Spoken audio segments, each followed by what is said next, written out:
Maxwell, Vinyl Club is upon us. We're in Hawkins today, We are. We're in Indiana. in Jennifer Hawkins. Oh, wow. That's a blast from the past, isn't it? What did she win, like Miss World, like 2000, Miss Universe maybe? 2004, maybe? Like, yeah, something along those lines. Novocastrian, like me. Yes. My father always used to tell me that.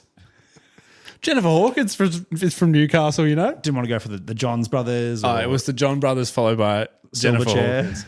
Nah, Silverchair. My dad didn't get into Silverchair much. More of a Nickelback man. Really? A man of taste. Nickelback, Powderfinger. I would have thought that Silverchair would have been right up his alley, but that's neither. Here nor thither. It's not. It's neither hither nor thither, Sam. It is neither hither nor thither. You gave me some homework last week, Maxwell. Mm-hmm. You gave me the Stranger Things soundtrack, a show that I have not watched and still haven't. Wow, it didn't catch your little. No, it's still too overwhelming for me. Okay. Shows with 45-minute episodes that go for, 4 to 5 seasons just scare me. It's a lot of commitment, Right. and Wait till you find out that it ramps up to like 2-hour episodes. does it really? Yeah. What's the fucking point?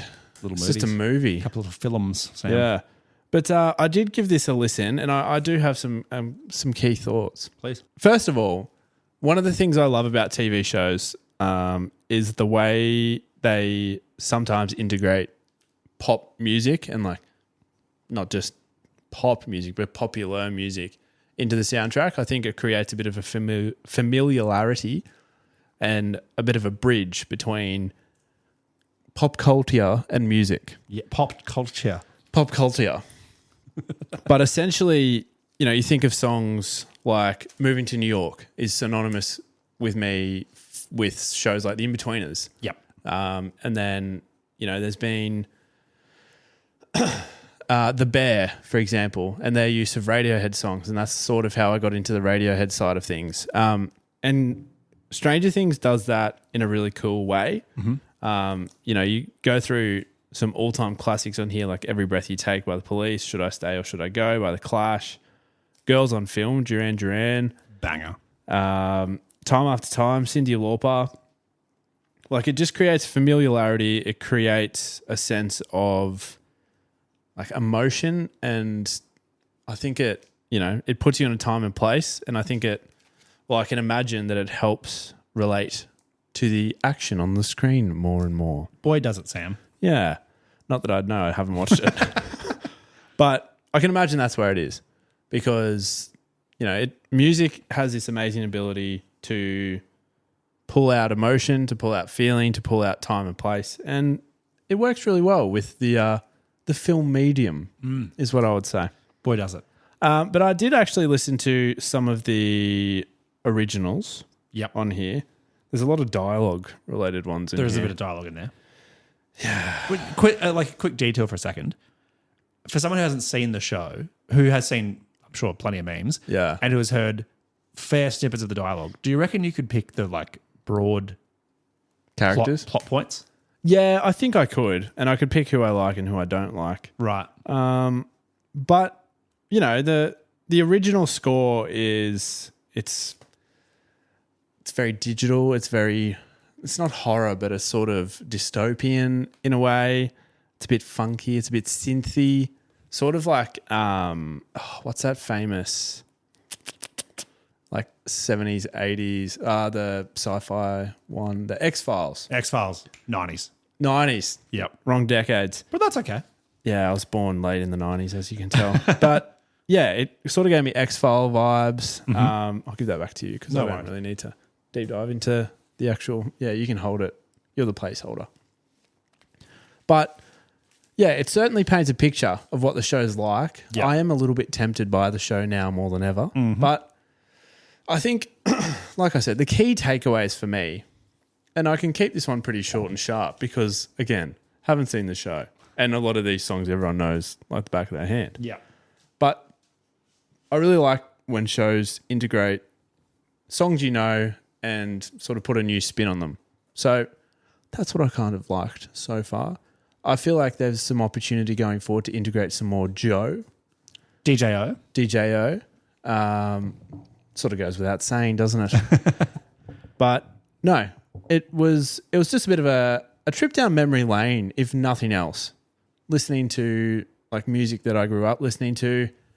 Every Breath You Take is such a creepy song. Most played song on radio of all time. Is it really? Mm-hmm. There you go. Yeah. Not Son of Man by Phil Collins? Might be second. Very close second, I'm sure. Yeah, I'm sure it's probably second, and Two Worlds reprise is third. Yeah. It's Trash in the Camp NSYNC version. Yeah, that's fifth. Fourth is the other one. Two Worlds? No, we said Two Worlds. But not reprise. Son of Man. And then, You'll Be in My Heart. You'll be in my heart. Sorry, anyway. Yeah, I like it. But no, I am tempted to watch the show. I just don't know how I feel about child actors. They're only child actors for a little while, and then by like season 2 and 3, they're teen actors, and then now in seasons 4 and 5, they're like adult actors. Yeah, it's like Stranger Things. It's like that soft horror. I've just never dived into it that much. I think like musically, obviously there are the pop, the existing pop songs that were part of the show that had kind of had moments that popped up, but then some of the original soundtrack songs, like they're taking cues from like John Carpenter, Giorgio Moroder, like sounds like that were like that had that moment in the 80s, that had that real kind of throwback horror thing going on.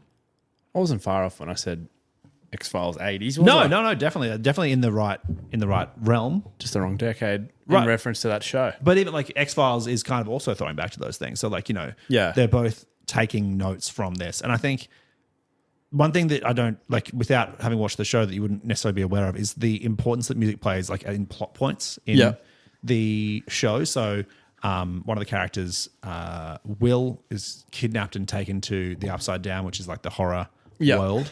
Where Nostradamus lives. Where Flostradamus, the DJs, put their shows on. Yeah. And the only thing that protects him from like the demon thing is that, so the demon doesn't like music. So he's able to like sing his favorite song, which is Will I Go by The Clash. And that kind of keeps him alive. And so like they actually work like the music like diegetically into the scenes as well as like having it play around. So it's a really interesting way that they use the pop music and the original soundtrack to kind of like blend into these plot points. That is cool. Maybe I will dive into it. Give it a spin. Give it a little spinny. Yeah. For those who are wondering, I've watched the first volume of the new season.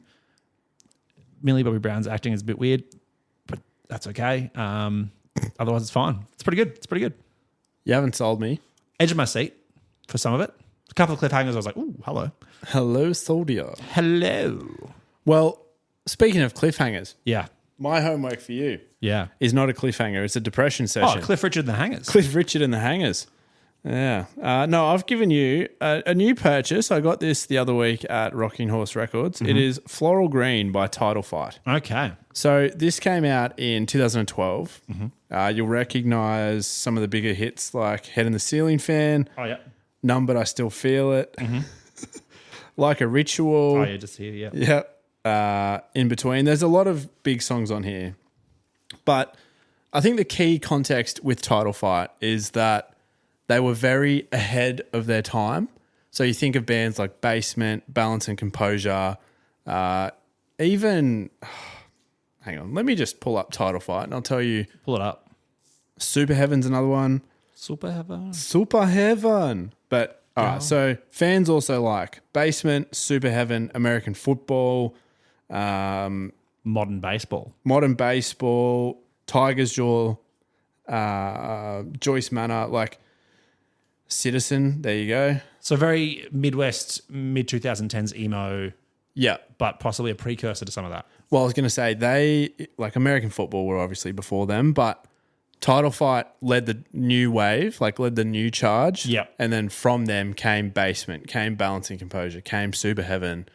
It's very raw. It's very sort of emo punky. Right. But you should be able to see where the foundation was set for these bands to then explore their own sound. So I don't necessarily think you'll enjoy it. There are some songs that are really nice. The vocals are just super raw. Right. But you like Violent Soho, so Bit more Monday Night Raw, bit less WrestleMania. yeah. Yeah. It's not smooth like Basement vocals. It's Yeah. a little bit raw like Violent Soho. Yep. But Wow. rare. But an iconic album within the scene. And yeah, they were a gateway for a lot of other bands, and they broke up. They're not getting back together seemingly. Rip. And a lot of bands in their live shows always shout out Title Fight.